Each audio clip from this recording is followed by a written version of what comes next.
What are the top 3 tips for first store to prepare for the upcoming holidays, Halloween, Christmas? Halloween, I wouldn't worry too much about. That's very difficult to actually start selling for. Christmas, again, I wouldn't worry about it too much right now. Very soon we're going to worry about it. But like really focus on your stock, like double check if your suppliers can manage the amount of orders that you're going to be doing. Get other suppliers as well, like string them along, like process some orders with them, but get them there just as backup suppliers.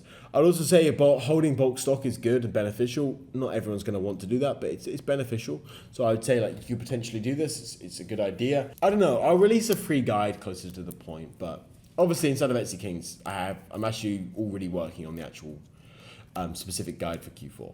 Based upon my own SOPs for last year. Super quick interruption. After you finish watching this video right here, go check out the video that's the top link in the description where I detail exactly how I made over £200,000 from Etsy dropshipping in just 3 months. Go check it out, but watch this video first.